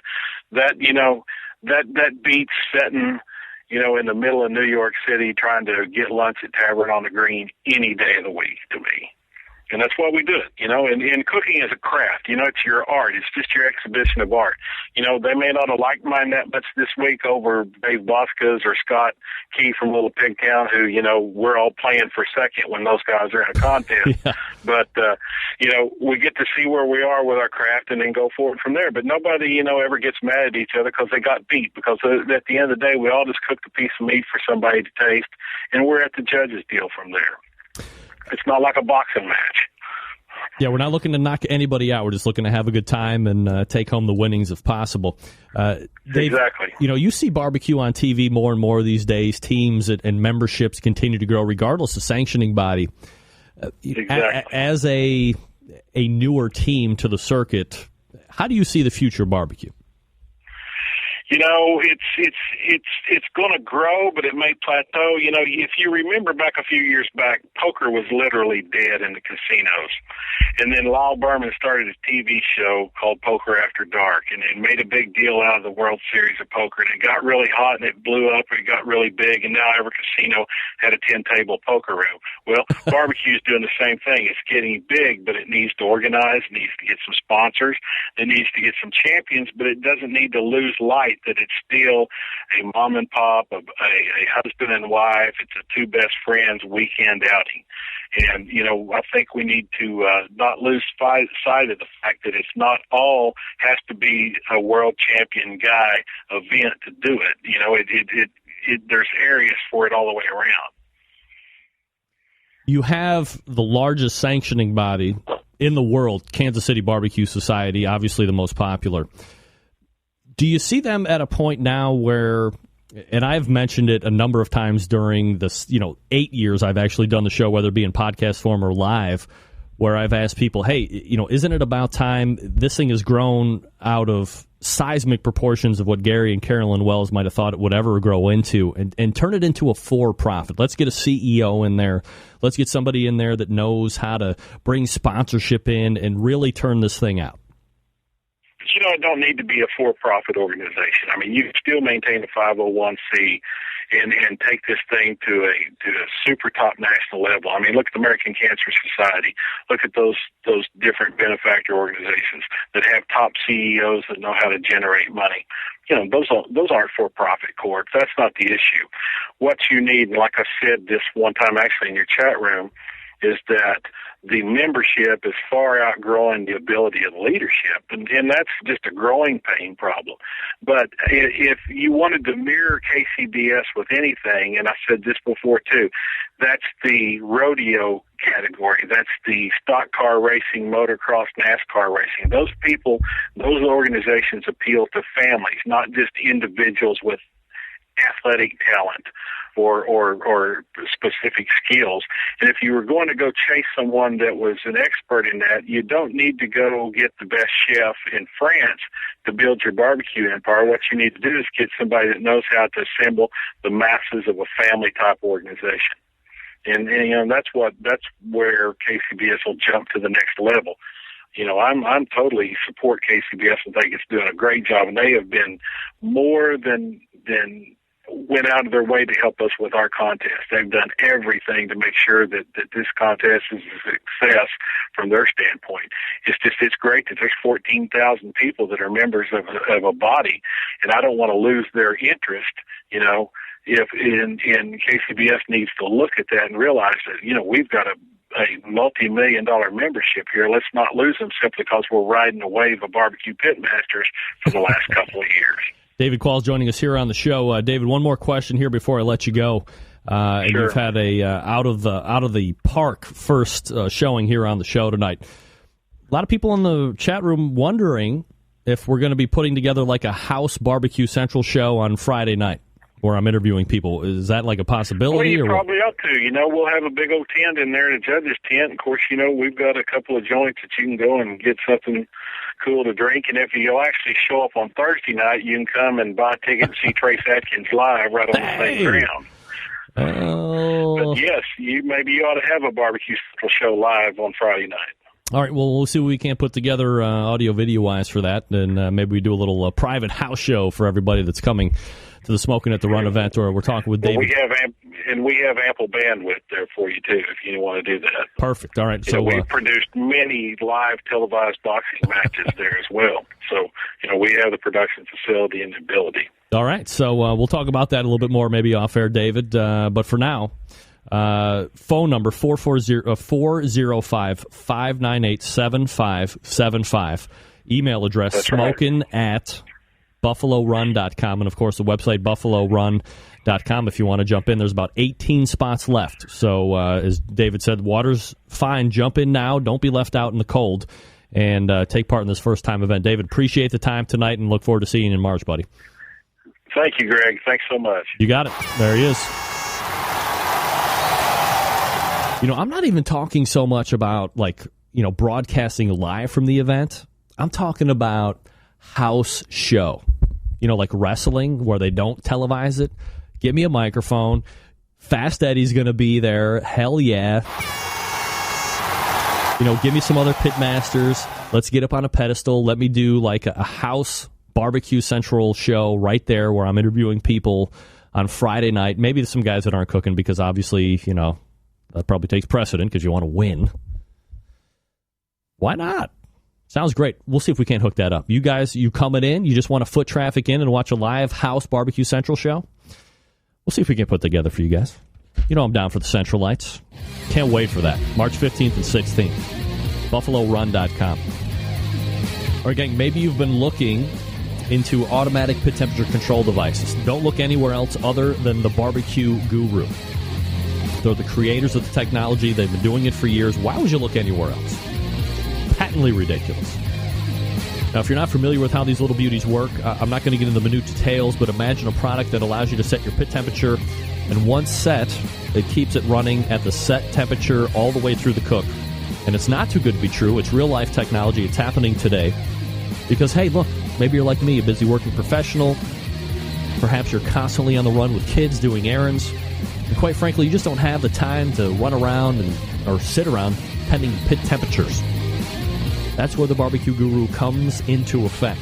You set it, it keeps it right there, it's got your back, you can run around, get work done, take the kids to the YMCA, to a birthday party, shop at Target, or as I like to call it, the French superstore, Target.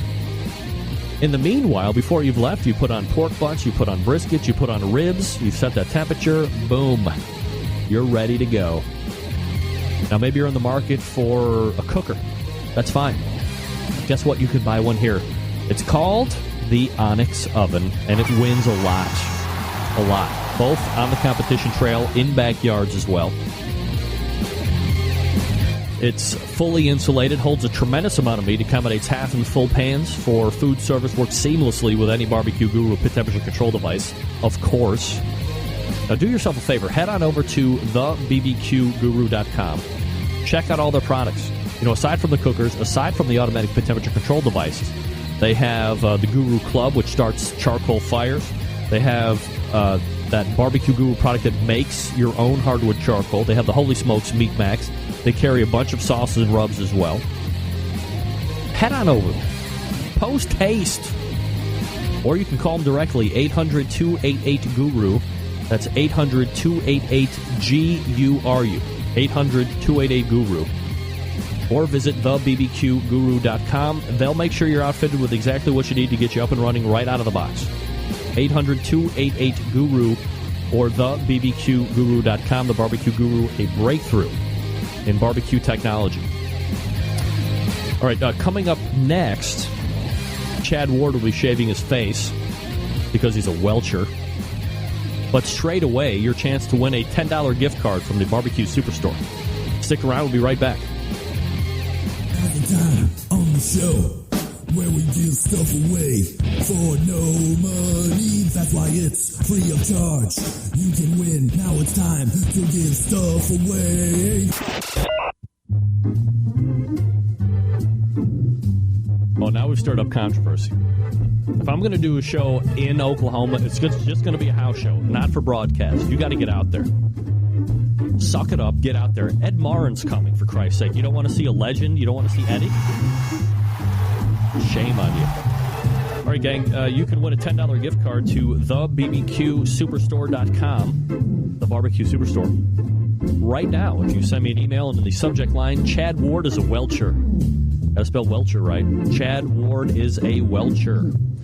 And you will win a $10 gift card courtesy of thebbqsuperstore.com. Again, in the email, Chad Ward is a Welcher for a $10 gift card to thebbqsuperstore.com. And Chad Ward shaving his face. Good luck on the prize.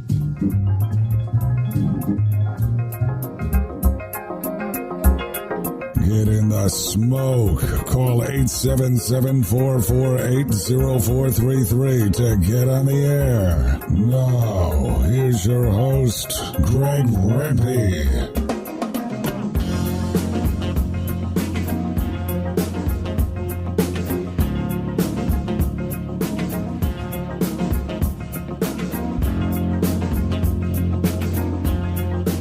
All right, we are back, 877-448-0433. Greg at thebbqcentralshow.com. I suppose this was supposed to be an opening segment. Let's see if we can't get a winner here. Melissa Boone, Basic Pack. Chad Ward is a Welcher. Ladies and gentlemen, we do have a winner for the $10 gift card of thebbqsuperstore.com. That is Basic Patrick. That bitch wins everything. Can't get anything past that guy. It's crazy. So congratulations to Basic Patrick. You know him as Patrick Paquette, a regular listener. So don't email anymore, you people. You're crazy. Patrick wins. Patrick, send me your shipping information, and we'll make sure. Actually, you don't need to send me anything. I'll get that over to Richard over at the Barbecue Superstore, and we're all set to go. All right, joining me now, unscheduled, I guess you could say, a man who knows how to welch in seismic and gargantuan proportion, pitmaster of WhiskeyWelchBarbecue.com, Chad Ward of Whiskey Welch Barbecue. Chad, how are you, bud? Chad, how are you? Chadley. Oh. Greg. Chad. Greg, hello. Chad, can you hear me? Can you hear me, dear? Can you hear me? Hello? Chadley? Hello? You there? Chadley. Hello. Hold on. Hello. Oh, you son of a bitch. Quit listening to the show live on the air. Hello, you son of a bitch. Quit listening to the show live. Turn off everything. Hi, I host a show, and I call on the shows all the time. Yeah. Is this Chadley? Is this Chad Ward of Whiskey Welcher Radio? Welcher Barbecue in the Pit. Hello? You in there? Yes, I have you. All right, shave that goddamn thing off your face right now, you son of a bitch. Shave it. All right. Do it. I'm about to come in and shave it off. Wait. Let's say hello to your wife first. Hold on. Take those earphones off. Put them on your wife. No. Put them on your wife. Come on. Let's see. Come on. I don't want to listen. Come on. Come on. Hello? I'm unhappy about this. You can hear from me. What's your name? What's your name? I'm trying to walk. Oh, look Nicole. at this. Nicole is shaving Chad's face. Oh, look at this. Shaving nicely. Look at this son. I'm going to go full screen. Look at this guy. Manning up. Welching a little bit less and less by the second. Wow, look at that. And go right to that chin. Take that chin off. Everybody wants to see it. Oh, look at this guy. Yeah! Chadley! Look. I think he's crying. Is he crying? There's no crying. Wait, now He's I feel not kind crying. I'm crying. Now I feel kind of bad. I'm lying. I don't feel bad at all. That's right. Get that hair off your face, you Chad Ward. That's right. Look at that. He's clean shaven. He looks like he's lost 50 pounds, ladies and gentlemen. Oh, my God. This guy is crazy. Look at him. Wow. All right, Nicole, what are you thinking right off the top of your head right now? I hate Greg Rempe. What? Wow. Now, Nicole, in all fairness, Chad made this bet with me, and I think he's getting the better of the idea because I was going to have to shave my head. Well, that's your own problem. I don't have to like either of the situations. Oh, wait. You're shaving his head. I just said shave his face. Wow. Wait. Leave the porno stash. Look at this guy. He's going full head. No, leave the mustache. Absolutely. Wait, what do you drink? What kind of whiskey is he drinking? Plug it. He is drinking his Crown XR Reserve from David Kimbrough for his Grand Championship. Dude, look at this guy. He is going full cue ball Jones right here on the show, ladies and gentlemen. Yeah, I know. Wow. Now, Nicole, I just want to make sure that we understand that shaving his head was not part of the deal here. Well, he technically keeps his head shaved all the time, so... Oh, all right. Wow, look at that. He is manning up in seismic and gargantuan proportion. Do you usually shave his head for him like this, or is this something that he would do normally? Occasionally. I don't do it all the time. Only if he wants to look nice, like for you guys. Oh, yeah. Leave the porno stash. No, don't take that off. No, I'm taking that off. I have to live with him. I don't care if he wants the porno stash. Leave the porno stash on. Oh, no. Wow. Look at this guy. Look at this guy. This is great. You gotta clean the back up before you get to work tomorrow. Wow. All right. Thank you, Nicole. Good night, guys. Thank you very much. I hate you. All right. Beat it. All right. Chadley! Bringing it strong. Look at this guy. Are we good? Are we good, Rempy? Well, dude, you even want full head shave.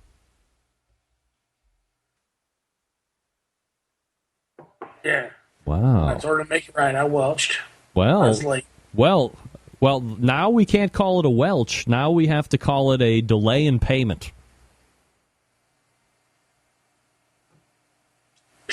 And this sucks. Yeah? Not being able to go to the... All right, so you're roughly 38 seconds in to no long goatee. Look, and I got to be honest, Chad. Look, I'm not gay. There's nothing wrong with it. If you want to be gay, you be gay. I don't know if that long thing on your face was doing anything for you. I'll be honest. Maybe I just helped you out. You don't even know about it. No. No? No. I'll be honest with you, Greg. I look much shittier right now. I look much shittier right now. Okay? What? All right, so let's split hairs here just for a second while we have a couple minutes, Chad. First and foremost, everybody's saying, great job on you. The 2-week boycott of Chad Ward is now off. Are you drinking XO Crown neat? Yes. Man's game. That is a man's game right there, Chadley. That's how they roll down there in Lakeland. So, do you think, if we're splitting hairs here, no pun intended, do you think that it's a bigger deal that you took your chin hair off, or that if somehow, through miracle fashion, Bubba Q would have jumped over True Bud Barbecue, do you think it would have been worse if I would have shaved my head? I mean, look at me. God shit all over my face, head, and neck. And he has blessed you with movie star good looks. Who do you think got the better of this deal? I mean, Greg, I think I did. Really? I mean, if you look at it, I'm a bigger fella, yeah. And I've revealed some chins here tonight. But if you revealed that headline of yours... No. Holy shit, bro. It would be the worst thing ever. Talk about me never getting laid ever again. Big. It'd be real big. It could be the size of the moon. Look at this. You know I'm hiding. This is fake hair. You know it. But hey, it was all a good gentleman's bet. We had a good time with it. Once again, I'm sorry for being late to paying up to you. Look, you don't have to apologize now that you did it. Secondly, you did it Thirdly, we're never making any more bets ever on the face of the earth. I win, I'm going out on a high note. Yes. Yes. Okay. That's fine. All right. So weigh in here, Chad. I mean, personal feelings aside, host feelings aside, you seem a little bit pissed off.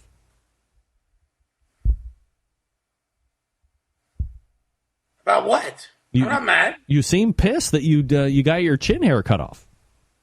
No. Really? No. I mean, you're hoarse. No, I'm just kind of looking at it in my you might be video crying. here, and it's upsetting me. You look almost like you want to reach over to your right shoulder and take some of that chin hair and tape it on your face. I'm not.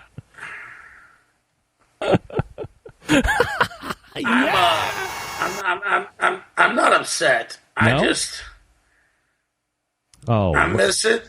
Bastards. And now I'm worried about what it's going to do to me at Sam's Club next weekend. What now? Well, hold on a second here. I mean, we all know that pitmasters potentially could be some of the most superstitious people on the face of the earth. You're coming off of a grand championship this past weekend. Why wouldn't you wait? If you're that superstitious, why wouldn't you just welch out another week and wait and see what happens? Rimpy, you put a 2-week boycott on me on Twitter. Hey. You would have done the same thing to me, you son of a bitch, and you know it. I respect you. A little less now. No, I know you would have, but you know I respect you. Yeah. You know that I like what you do, and I had to answer the call. All right, now look. And hey, we're going to cook good enough next weekend to go on to the regional. All right, you only have to finish in the top 6, so just bring the B+ game. You'll be fine. Obviously, the flavor profiles are working. Your Green Mountain Grills, your Bradley, is it Bradley Smokers? What do you Southern? What's the other smoker that you're using now? Southern Bread. Southern Bread Smokers. Your Three Eyes barbecue rubs. All that stuff is obviously working well for you right now. Did you make any adjustments in that very short off season to get you that bump up to Grand Championship right off the bat? Well, I guess second in. Sorry, not right off the bat, but 2 in. That's a pretty good accomplishment. We had to make some adjustments because last year we got our ass handed to us pretty well. So you kind of got later in the year, and you had the new cooker coming out. You had the GMGs, and we made some changes, and it turned out well for us last weekend. And that's a tough crowd, Greg. That was a really tough crowd there. Yeah. You had the guy that cost me my beard, BBQ, there. Yeah. You had Myron there, and you had all the other top FBA teams, Big Papa's Country Kitchen, Swamp Boys, and Team Unknown. But yeah, it was a good win, and based on the half-ass year we had last year, it was a good thing to have. All right, so here's what we know. First of all, Chad Ward just won Grand Championship this past weekend. He actually plays very respectively the weekend before at the Pig Festival, which has that was like 80 teams all by itself, which is is going to be hard. Anything over 20 is going to be a pain in the ass. He also shaved off his chin hair, which he's had. How long have you had that chin hair on? It's I've always grown a goatee. I grew it that long once I found out I was cast for Chopped, which was last January. All right, so we're almost on. It was last January, so it was a year ago, a month ago. A year ago. All right, so a year ago, so he's had that on for at least 12, but he's had the goatee on. So right now you have, kind of a rustic look to you. Pretty handsome, I got to say. Nothing wrong with that. And then here's the great news. You pay up on the belt. It's kind of a shitty look, Greg. I'm not going to lie to you. No. Look at me, I'm all jowled up, son. Yeah, it's one of those things where it's new, so it looks weird. Just like when I shaved off into my mustache, when I shaved off, my goatee for the Guy Fieri thing that never came to fruition. And I put on that porno stash for about 6 seconds, and my daughter said she was going to rip her eyeballs out of her head because I looked weird. Yeah, that kind of weird.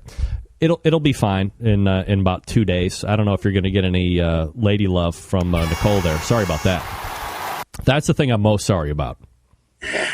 She seemed very not happy about that. Hey. Yep. Thanks for letting me come on the show and square this up with you tonight, brother. Yeah, no doubt about it. You're going to get, obviously, the Barbecue Central Show karma rolling into next weekend, so you don't have to worry about it. And you'll be right into the regional round, brother. So, hey, can we come on the show? If we go regional, can we come on the show the next week? Yeah, you got it. Talk about it. No doubt about it. All right. All right, Chad Ward is the pitmaster of Whiskey Bent Barbecue, host of Whiskey Bent Barbecue in the Pit. You can hear it every Tuesday on blogtalkradio.com, 7 to 9. It precedes my show, which you should definitely check out. Chad, you manned up, you paid up, and we're all good, brother. Appreciate you doing it. There he is. Chadley, paying up. Now beat it. All right, can't call him a Welcher anymore. That dude paid. No doubt. Paid in full. Paid in full. Yeah, oh, don't worry, Mike. I'll shut up. I'm shutting up right now. Boom. All right, I have a Gorilla pellet cooker. Yes, I do. Love it.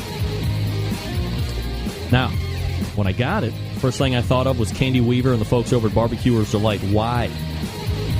Widely considered to be the pellet resource for pellet-fired cookers. That's right. Whether on the competition trail or in your backyard, folks choose Barbecuers Delight wood pellets more than any other brand for their superior quality and flavor. You should give them a try as well. You can find them at bbqrsdelight.com. That's bbqrsdelight.com. No, Patrick, no Gorilla giveaway tonight. Now, maybe you don't have a pellet cooker. No problem. You can still take advantage of the pellet revolution on your gas or charcoal grill or smoker by grabbing the cast iron pot option. Buy yourself a nice sampler pack of pellets. You load 1/3 cup into the pot and then place it into your cooker or grill. Let that sweet, succulent smoke take care of the rest. Now, maybe you're not familiar with pellets. Let me give you a little insight.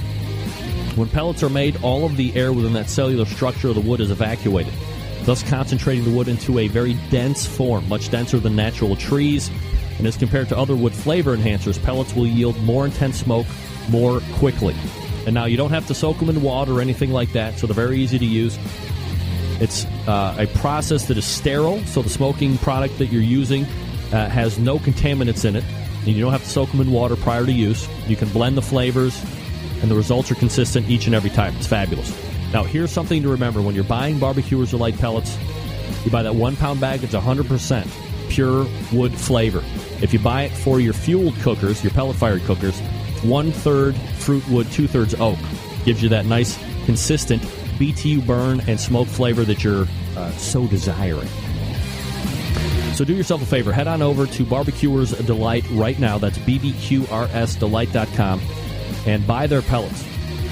Check out all the flavors that they have. Stop fussing with the sticks and the chunks. And go to Barbecuers Delight, the choice of competition cooks and backyard hacks just like me.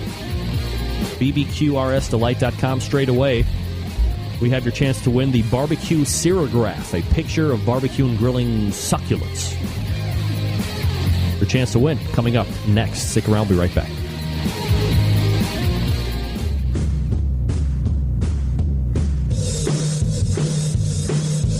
Now's the time on the show where we give stuff away. Yeah. It's free and you don't have to pay a thing. That's why it's free.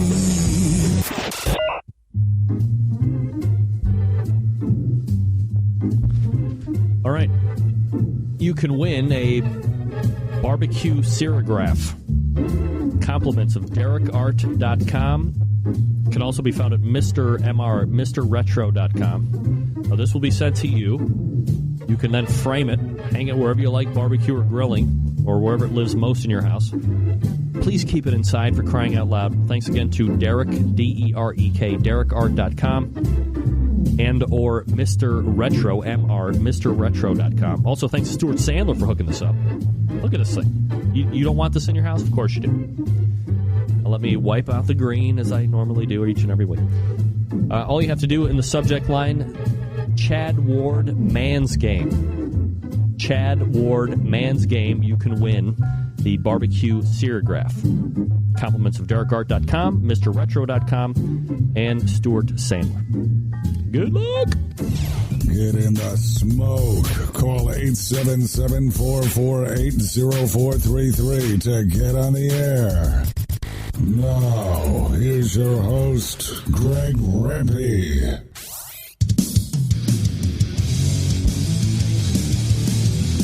All right, we're back. Thanks again to Chad Ward for manning up and unwelching. Very good. Very good. Looking for that winner. And, oh, looky here. A little karma coming back. Wayne Brown wins the barbecue serigraph. Wayne, send me your shipping info. And I'll get that to Stuart Sandler. He'll ship it right out to you. So you get the same thing I just showed you. All right. We are over time here, so I'm going to have to do a quick exit, as they say in the business. All the way back in the first hour, we did the Barbecue Judges Roundtable.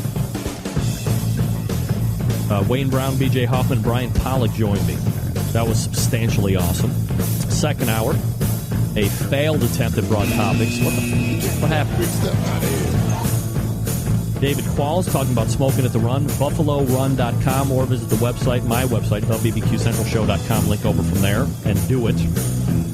And then Chad Ward shaved off his chin hair and made good on his bet. Awesome. We're packed next week. Sam Zion will join us for sure, plus other guests. If you have raw cast iron, get rid of it. We don't want it. Wait. No. All right, I saved that. If you do cook on raw cast iron, season it each and every time as it starts to cool down after you use it. Hit that brush on it, get the bits off, and then a little Crisco, little Pam. You're good to go. Also, September 11th, 2001. I will never forget. Once again, thanks to Chad Ward for manning up, shaving that beard off. That was awesome. And to all my guests tonight. We'll see you back at next Tuesday at 9 p.m. Eastern Standard Time. This is your program host and proud U.S. American, Greg Rempe. Good night now.